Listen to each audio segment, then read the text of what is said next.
Good morning, welcome to C3, and today we're going to continue our series, Jesus Rants. And the whole point of this series is to kind of look at Jesus in a different perspective.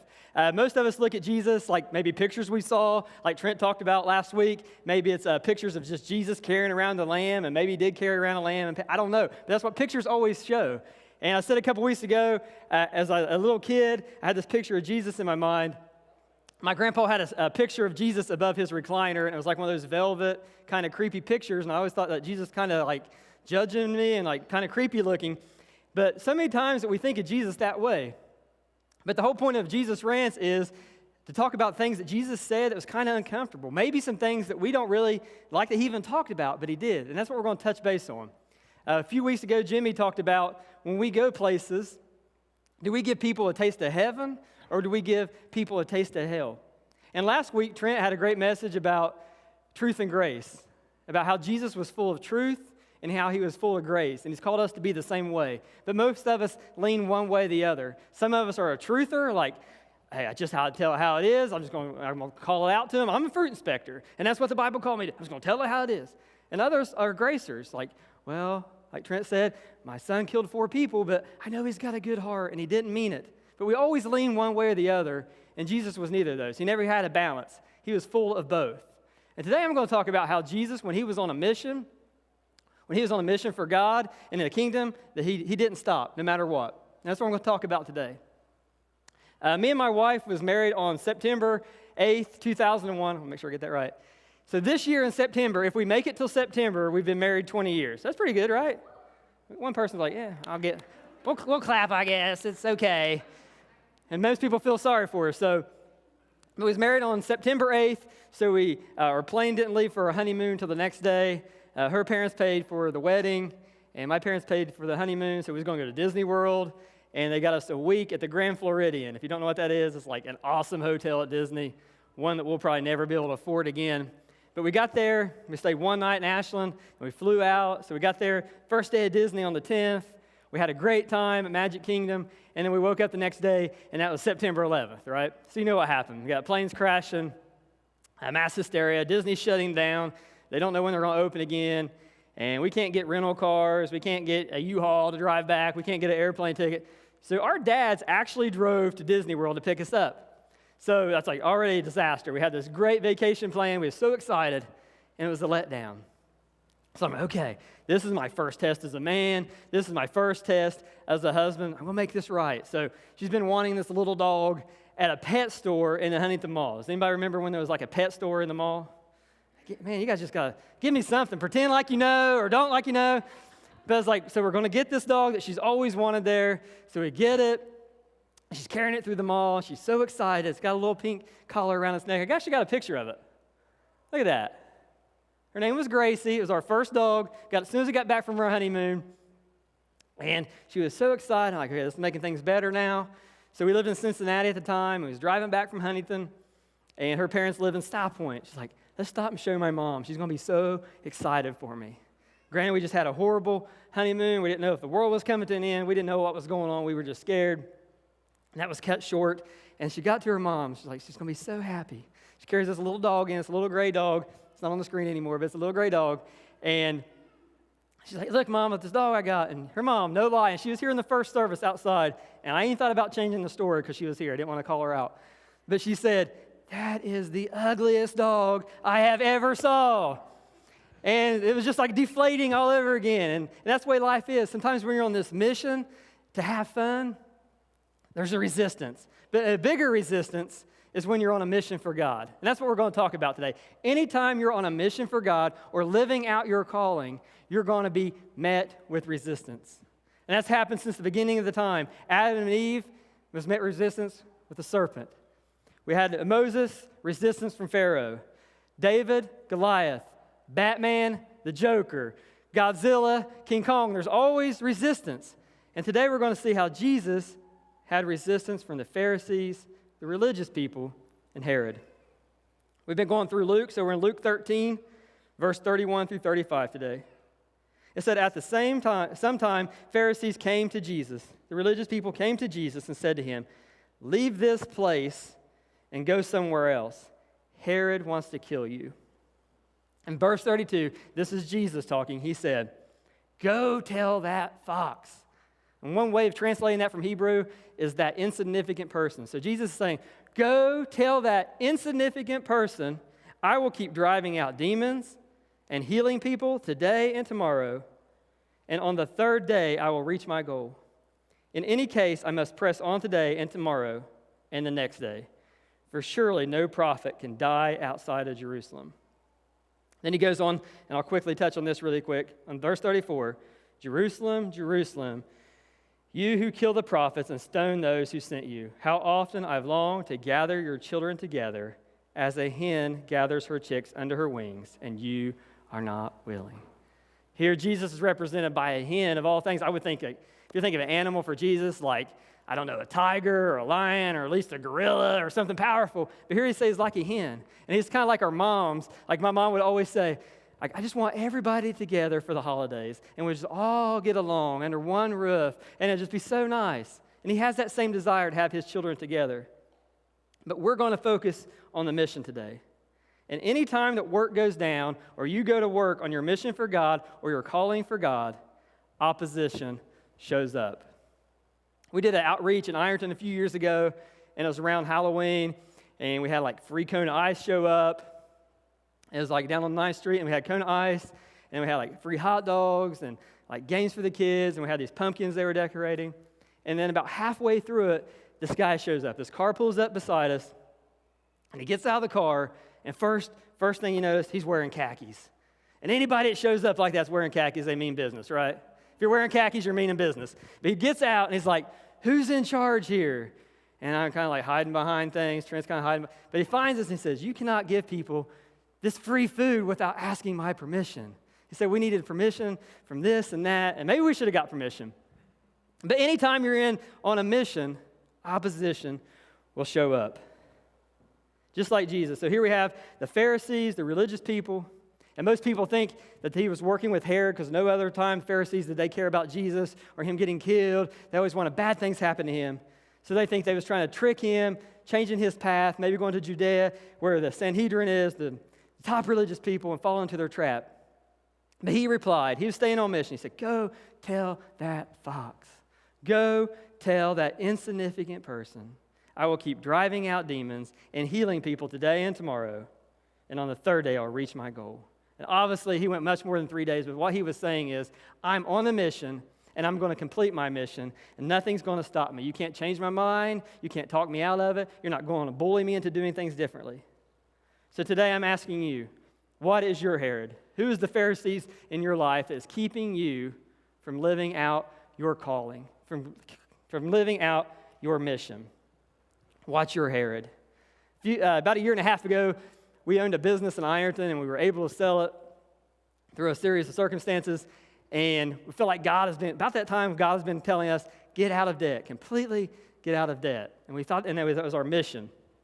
So about that time, we sold a business, like, we can do that now, we can have some in savings, and it's going to be awesome. But about that time, my mom got really sick, and she was in Ohio State for a long time, so we took a lot of time off with her, and was glad we could do that, but it took away a lot of our savings. And then I was like, okay, now we can get back to work, get that bill back up, get everything paid off. And then the pandemic hit, and when you work for yourself and you don't work, there's no money coming in. So we're like, so anytime you're on that mission or calling, you will be met with resistance. Maybe today was your first day back at church in a long time. Like, this is my first day back. You're so excited about it, and then you're fighting in the car, you're cussing each other, you're smacking your kids' legs because they're fighting, because you're being met with resistance. Maybe it's your first time volunteering. Like, I feel like God is telling me to volunteer in the kids' ministry. And you get back there, and you're excited about it, and then a kid pukes these Fruit Loops up all over you. Because you're always met with resistance. Or you're excited about your calling, and you tell your family, or you tell your friends, and they're like, that's so stupid, that's dumb. Why would you do that? But don't be surprised when you're faced with opposition. If you don't want opposition in your life, it's really easy. Just don't do anything. The devil doesn't care if you're not doing anything. He doesn't oppose you at all to that. You can even show up to church, and you can take a selfie, like put the screen in the background, but #blessed, whatever you want to do. And you can even do some religious things to make yourself feel good. You can stop at the end of the bridge and give the guy $1 and put on social media how good that made you feel. but not really make a difference.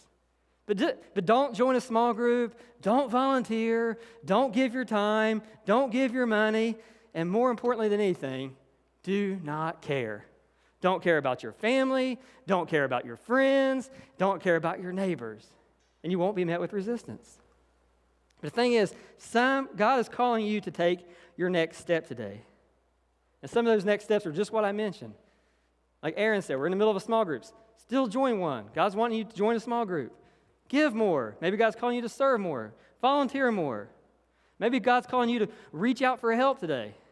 Maybe you're having trouble with your kids, or you're feeling this way or that way, and you're like, I really need to get some help, but I'm scared of what people are going to think. But God's calling you to do that today.